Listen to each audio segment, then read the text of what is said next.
Silakan duduk kembali Bapak Ibu yang diberkati oleh Tuhan. Shalom. Haleluya. Saya harap kita semua tetap semangat karena kita bersama-sama di dalam Tuhan. Nah Bapak Ibu yang saya kasihi, COVID-19 sudah merusak berbagai sendi yang ada di kehidupan bukan saja di Indonesia tetapi di seluruh negara di dunia ini. Ini sesuatu yang aneh karena ini satu-satunya virus yang menurut saya seharusnya enggak terlalu berbahaya tetapi menjadi sangat berbahaya. Kalau banyak virus harus dilawan dengan berbagai hal, sebenarnya virus ini kan mati hanya dengan sabun.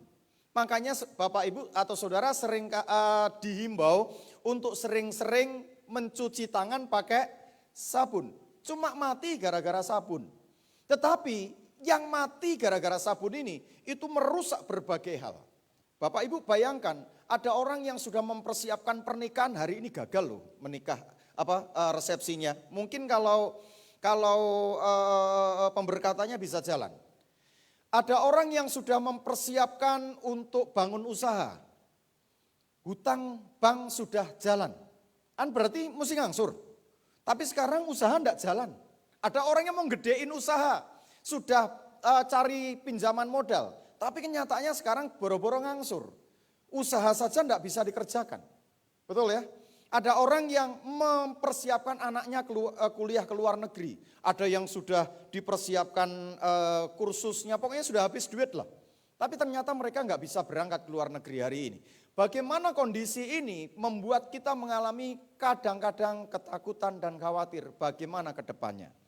Sekarang ini kan kita ngeledekin anak-anak kita yang lulus karena COVID kemarin kan ngomong itu. Makanya belajar tidur, sekarang belajar tidur wae, lulusnya gara-gara COVID sih. Kan begitu kan? Itu yang membuat kondisi hari ini yang terjadi seperti itu. Nah Bapak Ibu yang saya kasih dalam nama Tuhan Yesus Kristus, betapa kita menghadapi kondisi ini, tapi saya mau sampaikan jangan takut, jangan kaget. Karena kita memang hidup di dunia yang sudah dikutuk. Betul ya? Ketika manusia jatuh dalam dosa, maka wanita dikutuk. Karena engkau berbuat dosa, maka engkau akan sakit waktu melahirkan. Artinya kalau seandainya enggak berbuat dosa, saudara bisa beranak, melahirkan dengan bebas, enggak merasa sakit. Tapi gara-gara dosa, maka saudara ibu-ibu melahirkan dengan kesakitan. Ada ibu-ibu di sini yang pernah melahirkan, tolong angkat tangan. Yang pernah melahirkan. Yang pernah melahirkan, tolong angkat tangan yang pernah melahirkan. Saudara waktu melahirkan sambil nyanyi sorak-sorak bergembira begitu? Enggak ya, sakit, teriak saudara. Ipar saya bidan. Kalau bidan kan ngomong sama pasiennya kan galak. Ambil nafas kan gitu kan kalau mau nolong orang lahiran kan ya. Ambil nafas, ngeden kan gitu kan. Waktu dia ngelahirin sendiri teriak-teriak juga. Sama wae saudara ya. Nah Bapak Ibu yang saya kasihi, bagaimana kondisi ini mengalami kesulitan karena memang dunia terkutuk, wanita sakit waktu melahirkan. Kalau pria, Alkitab tidak pernah mencatat terkutuklah engkau, tetapi terkutuklah tanah karena engkau. Betul ya? Alkitab mencatat begitu ya. Pria tidak dikutuk, tetapi terkutuklah tanah karena engkau. Makanya jangan terlalu betah hidup di dunia ini. 70-80 cukuplah. Karena kita hidup dalam penderitaan. Yuk kita hidup dalam kedamaian sesungguhnya. Di mana? Di surga. Makanya saudara ibadah hari ini. Muara kita akhirnya kemana sih? Tujuan hidupmu akhirnya kemana sih? Orang lahir lalu kemudian besar, nikah, kerja segala macam kan mencukupi kebutuhan hidup. Tapi sesungguhnya muara akhir hidup saudara apa sih? Selain nanti kembali kepada kerajaan surga tempat saudara memang sudah ditetapkan. Kan betul ya? Nah sebab itu mari kita mempersiapkan hati kita dengan sungguh-sungguh. Kalau saudara sakit segala macam ucap syukur sajalah. Karena memang kita hidup di dunia yang terkutuk. Ketika kita nanti sudah hidup dalam dunia yang sesungguhnya, kerajaan yang tidak tergoncangkan baru saya percaya. Saudara tidak akan pernah mengalami yang namanya sakit, penyakit. Haleluya. Siapa yang rindu masuk surga tolong angkat tangan. Yang rindu masuk surga tolong angkat tangan. Kok enggak banyak? Siapa yang rindu masuk surga tolong angkat tangan. Yang rindu masuk surga. Enggak banyak, terus ngapain ke sini kalau begitu? Saya tanya siapa yang rindu. Sekali lagi, serius nih. Siapa yang rindu masuk surga? Saya nggak ngomong sekarang loh ya. Saya ngomong rindu masuk. Ini bukan jebakan Batman, bukan. Sudah ketakutan. Rupa-rupanya nasi uduk, jamblang dan saksang masih enak. Sebab itu Bapak Ibu yang saya kasih dalam kondisi begini, Efesus pasal 2 ayat 10 berkata seperti ini. Kita lihat ya, Efesus pasal 2 ayat yang ke-10. Karena kita ini apa saudara? Karena kita ini, artinya semua yang ada di tempat ini buatan Allah. Sepakat ya? Betul ya? Lembu buatan Allah bukan? Kambing buatan Allah bukan? Kita buatan Allah. Lalu apa bedanya dengan mereka? Halo, sepakat kita buatan Allah. Apa bedanya dengan lembu? Apa bedanya dengan orang lain? Nah ini yang membedakan. Kita ini buatan Allah, terus diciptakan dalam Kristus Yesus. Ini yang membedakan kita dengan orang lain. Orang boleh berbuat segala sesuatu demi masuk kerajaan surga. Tapi Kristus berkata barang siapa percaya dalam hatinya, mengaku dengan mulutnya Kristus adalah Tuhan, maka dia diselamatkan. Enggak ada urusan yang lain Pak. Enggak ada urusan saudara bayar perpuluhan, saudara bayar persembahan, saudara bayar pajak gereja. Enggak ada urusannya dengan keselamatan.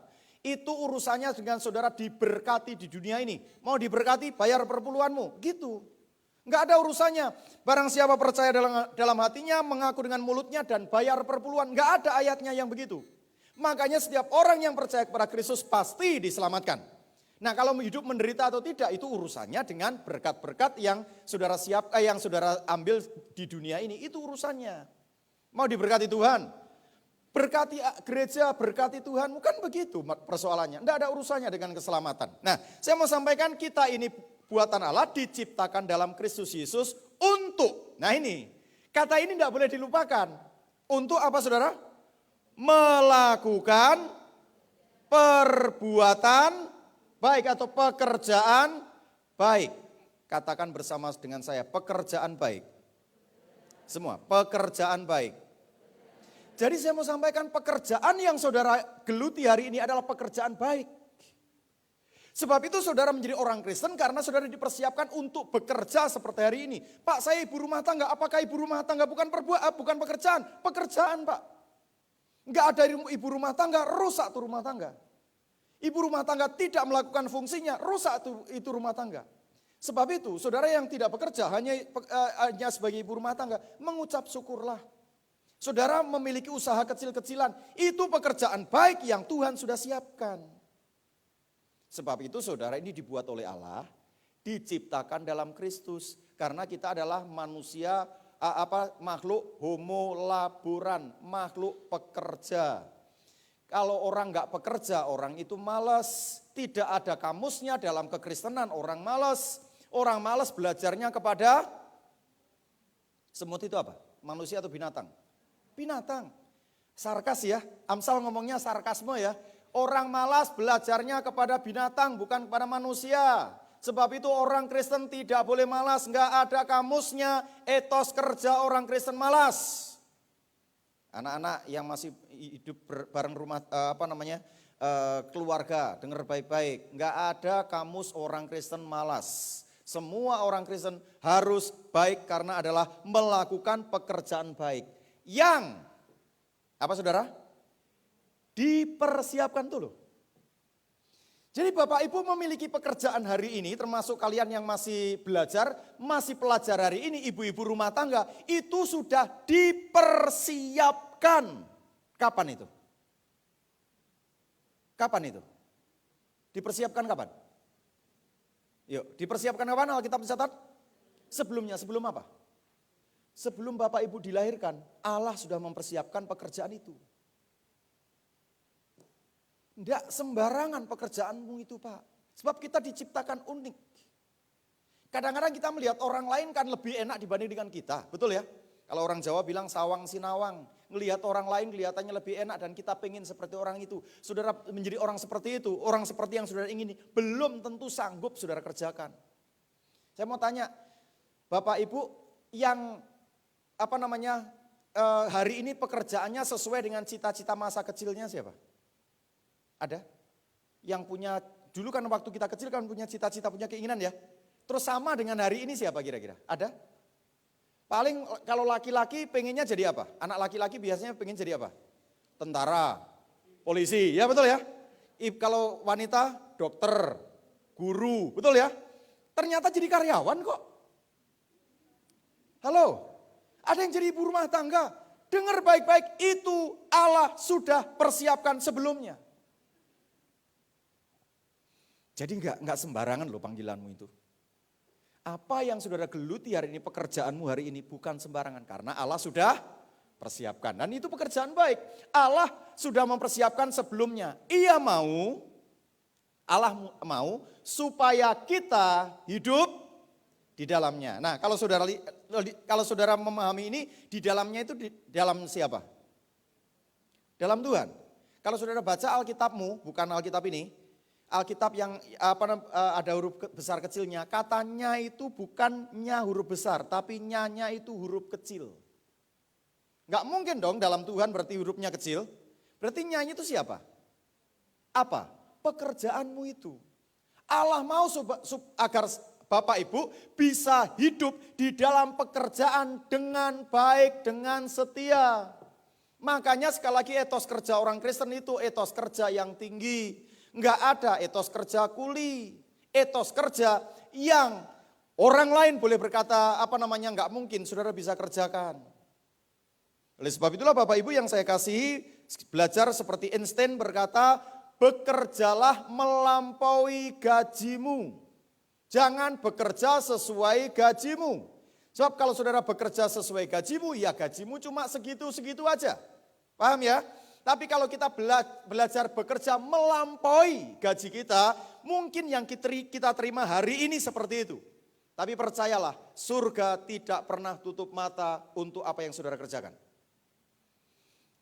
Dan jangan heran, manusia boleh tutup pintu. Kalau surga sudah buka pintu, tidak ada yang sanggup menutupnya. Sebab itu mari saya dan saudara mulai belajar serius dalam bekerja.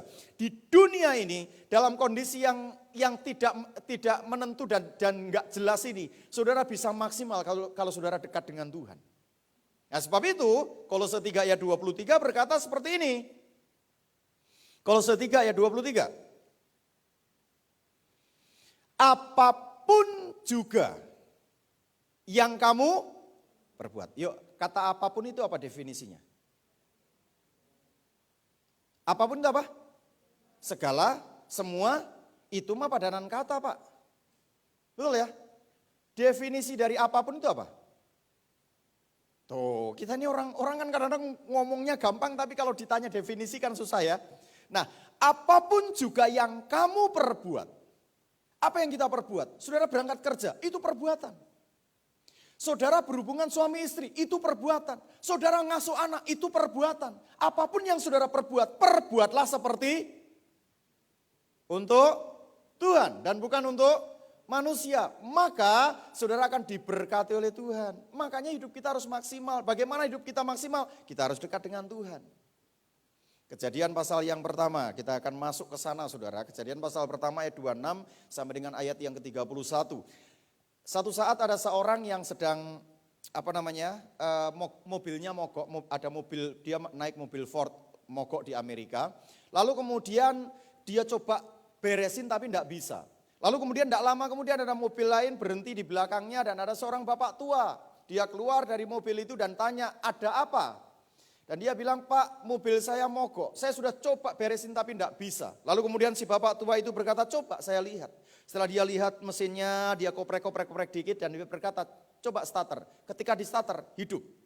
Kenapa? Rupa-rupanya si bapak tua ini adalah pendiri pabrik mobil Ford.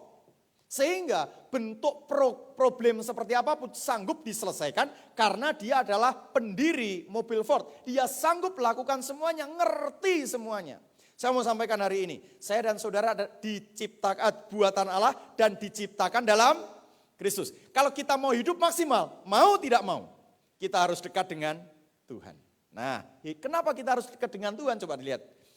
Ini agar hidup kita maksimal. Dalam kondisi krisis apapun, berfirmanlah Allah. Baiklah, Kita menjadikan manusia menurut gambar dan rupa kita. Baiklah, kita menjadikan manusia. Manusianya sudah ada atau belum? Halo? Kalau dari ayat ini, baiklah kita menjadikan manusia menurut gambar dan rupa kita. Manusianya sudah ada belum? Belum.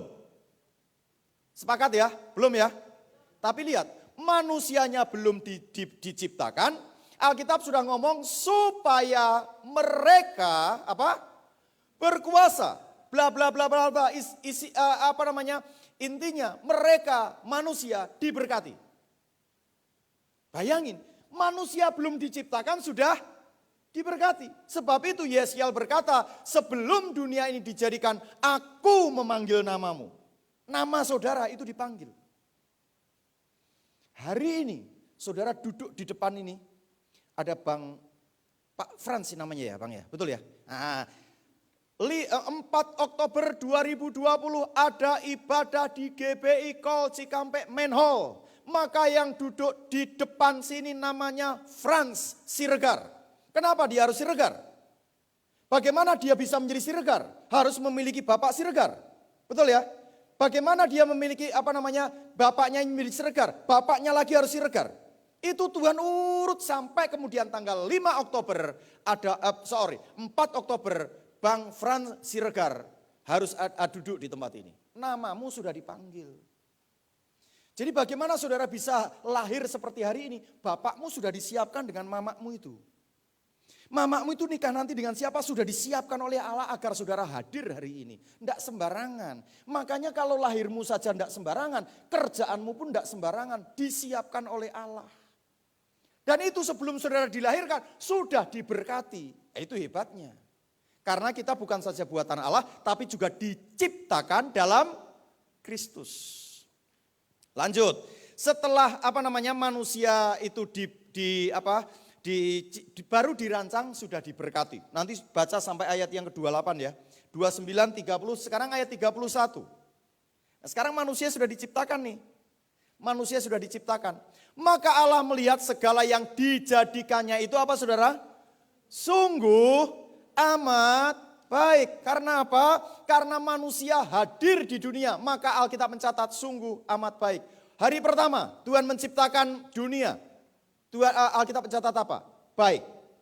Hari kedua, baik. Hari ketiga, baik. Hari keempat, baik. Sampai hari keenam, Tuhan berkata, sungguh amat baik. Karena apa? Karena ada manusia. Karena ada buatan Allah yang diciptakan dalam Kristus. Makanya kalau saudara ingin hidup maksimal, saudara tidak perlu jauh-jauh, ketemulah dengan Tuhan dengan sungguh-sungguh. Kita ini terlalu musingin pekerjaan, lupa dengan sang pemberi kerja. Saudara terlalu musingin berkat-berkat, besok mau makan apa? Lupa dengan sang pemberi berkat. Padahal Yesus mengajarkan doa Bapa kami apa? Dan berilah kepada kami hari ini makanan kami yang secukupnya. Kenapa enggak berilah kepada kami bulan ini? Kenapa enggak berkata begitu? Karena Alkitab mencatat berkat Tuhan itu setiap hari selalu baru. Makanya jangan heran saudara harus serius dengan Tuhan. Jadi lihat, manusia belum diciptakan itu sudah diberkati.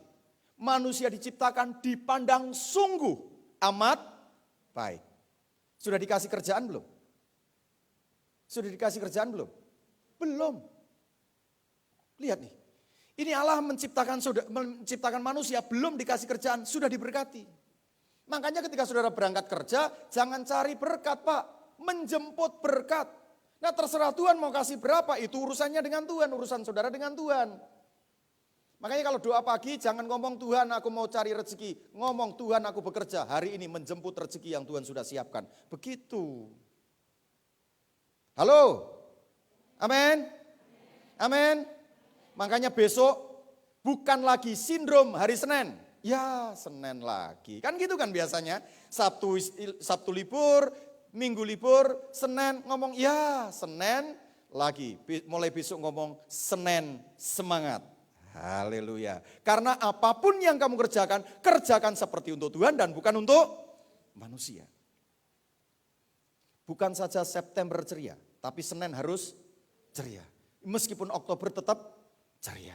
Karena saudara sedang bukan mencari, tetapi sedang menjemput berkat. Berkatmu sudah dipersiapkan Allah setiap hari selalu baru. Nah, apakah sudah selesai? Belum ternyata. Lanjut, sekarang pasal kedua. Jadi pasal pertama penciptaan itu sudah diberkati, belum dikasih kerjaan Pak. Pasal 2, demikianlah diselesaikan langit dan bumi dan segala isinya. Ayat yang kedua, ketika Allah pada hari ke-7, hari Sabat, telah menyelesaikan pekerjaan yang dibuatnya itu, berhentilah ia pada hari ke-7 dari segala pekerjaan yang telah dibuatnya itu. Allah berhenti, untuk ngapain? Ayat yang ketiga, lalu apa saudara? Allah apa? Memberkati hari ke-7 itu.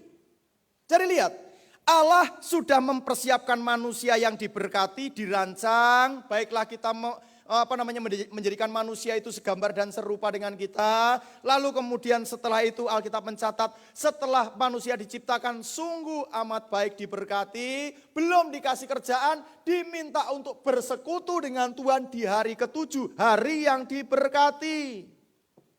Bayangin saudara diberkati masuk ke dalam hari yang diberkati. Berkatnya double. Makanya sering-sering ketemu Tuhan. Jangan sering-sering ketemu hantu. Kan sedikit kan bedanya. Sering-seringlah berbicara dengan Roh Kudus. Jangan sering-sering bicara dengan Roh Kudus. Deket-deket tapi beda. Yang jangan senyum-senyum. Bertobatlah. Karena saudara tahu kita ini keluarga negaraan kita, Alkitab mencatat bukan berasal dari dunia ini. Tapi keluarga negaraan kita berasal dari surga. Maka saudara percaya, mati masuk, amin, matilah kau. Ya enggak begitu, tapi percayalah saudara mati, pasti masuk surga. Coba lihat wajah-wajah kerajaan surga di kanan kirimu itu. Jangan lihatin saya sudah pasti masuk surga. Nah Bapak Ibu yang diberkati oleh Tuhan, lihat. Manusia dirancang sudah diberkati, manusia diciptakan diberkati, sekarang diinginkan oleh Allah bersekutu dengan Tuhan masuk hari ke-7. Makanya tiap pagi jadikan sabatmu. Pagi-pagi sebelum melakukan berbagai pekerjaan, berlutut di hadapan Tuhan. Tuhan apa yang harus aku kerjakan? Percayalah Tuhan dalam rohnya akan membimbing saudara meskipun gak audible suaranya. Tapi bisa membawa saudara dalam berbagai hal.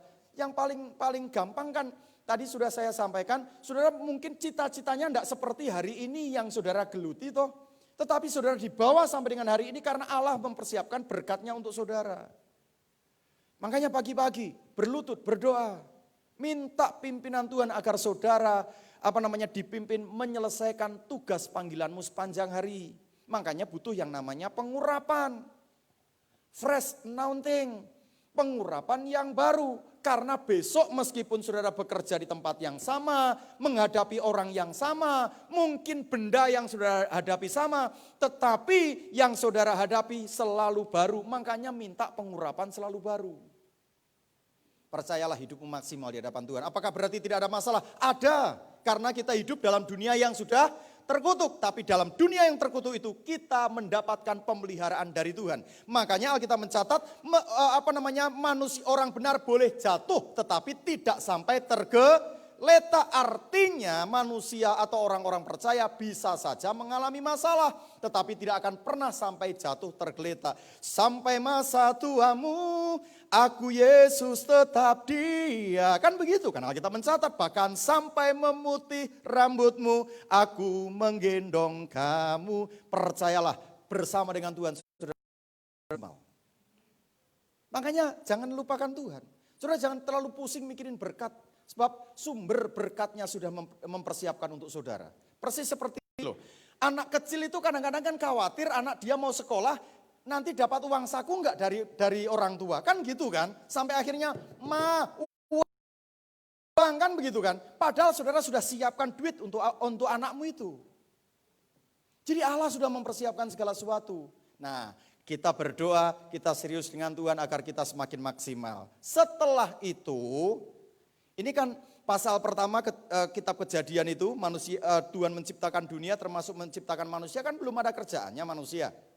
pasal 2 ayat 1 sampai 14 pun belum dikasih kerjaan. Ayat 15 sekarang kita lihat. 15, lihat. Tuhan Allah mengambil manusia itu dan menempatkannya dalam Taman Eden. Untuk apa? Bukan untuk tamasya, Pak. Bukan berarti tidak boleh tamasya.